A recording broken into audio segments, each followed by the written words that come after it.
সবাইকে প্রথম নমস্কার।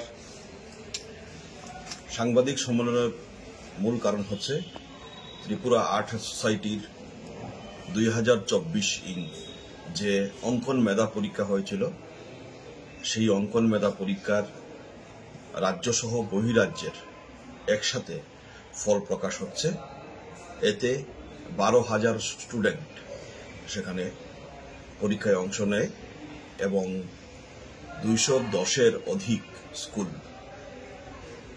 থেকে এই ছাত্রছাত্রীরা বিভিন্ন অঞ্চলে, অর্থাৎ 14টা সাব ডিভিশন আছে, এছাড়াও বহিরাজ্যে আরও অনেক সাব ডিভিশন আছে, নাগাল্যান্ড, মণিপুর, আসাম, মেঘালয়, এইগুলো শুরু করে প্রত্যেকটা জায়গায় আমাদের পরীক্ষা হয়েছিল।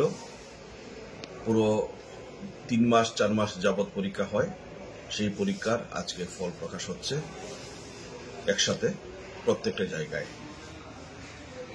মোট কতটি স্কুলে আজকে ফল প্রকাশ করা হবে?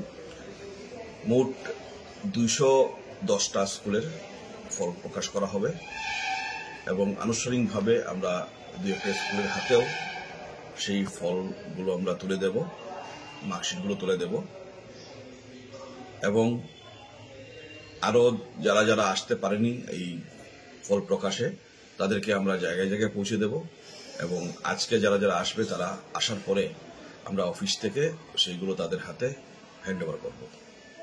আচ্ছা, এই পরীক্ষায় মোট কতজন ছাত্রছাত্রী অংশগ্রহণ করেছিল?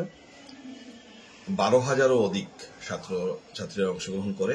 আরও 2-1টা স্কুল আমাদের পরীক্ষা নিতে বাকি আছে, কিছু ঝামেলার কারণে ওরা নিতে পারেনি। আমরা এবার নেব এই 25-এ পরীক্ষা এবং আগামী 2025-এর পরীক্ষা যথারীতি নিয়ম মতোই হবে। এবং আরেকটি ঘোষণা, 14টা সাব ডিভিশনে আমরা আগামী 2025-এর যে অনুষ্ঠান হয় আমাদের বাৎসরিক অনুষ্ঠান, সেগুলো 14টা জায়গায় আমরা অনুষ্ঠান করব।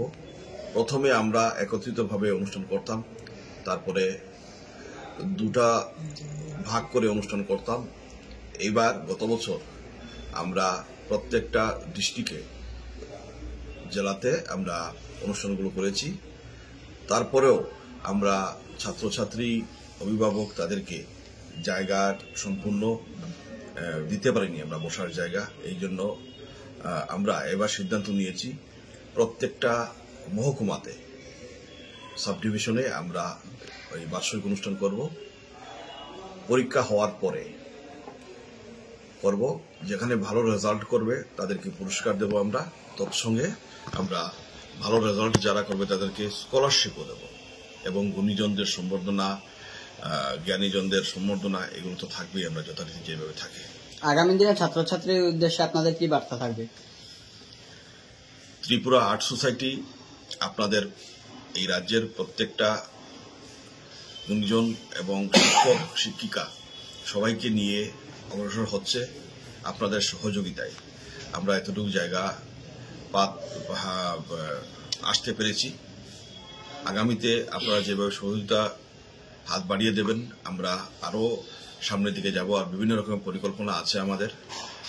ত্রিপুরা আর্ট সোসাইটি এবার উত্তর পূর্বাঞ্চলে আছে, এর থেকেও বাইরে যাওয়ার আমাদের প্ল্যান চলছে।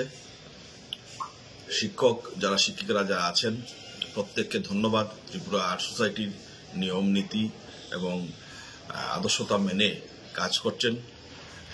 তৎসঙ্গে যারা যারা শিক্ষকরা যারা ট্রেনিং এখন অবধি দেননি, নতুন নতুন যারা শিক্ষকরা আছেন, তাদের উদ্দেশ্যে বলছি, আপনারা 3-4 দিনের একটা প্রশিক্ষণ থাকবে, বিভিন্ন জায়গায় হবে সেই প্রশিক্ষণগুলো, ত্রিপুরা রাজ্যে বা ত্রিপুরা রাজ্যের বাইরেও।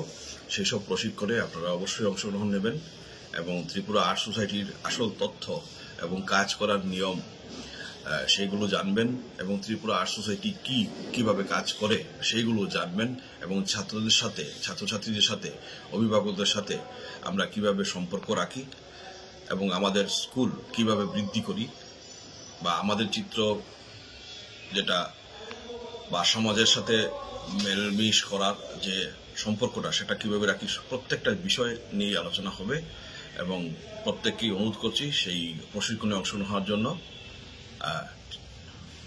সেটা কি ছাত্রছাত্রীদের জন্য প্রশিক্ষণটা না শিক্ষকদের জন্য?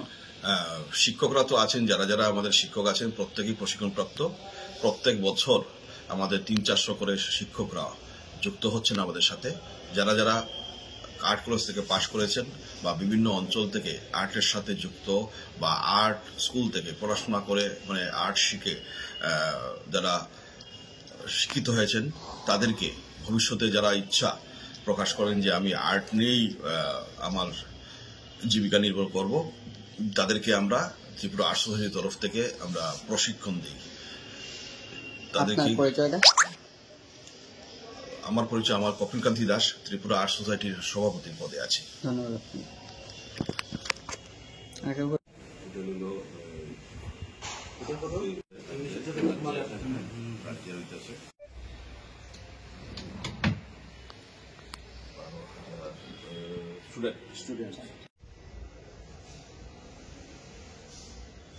গীতাঞ্জলি দিতে পারলাম না আজকে।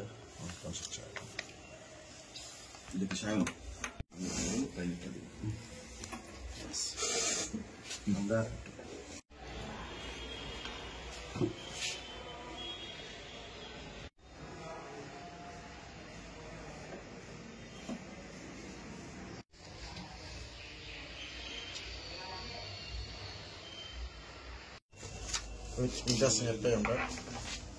আপনার ইয়েটা সার্টিফিকেট, লগো, ট্রেডমার্ক সার্টিফিকেট।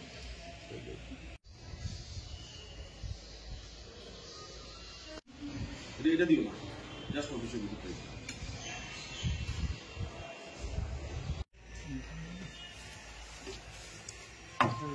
বড় সিগনেচার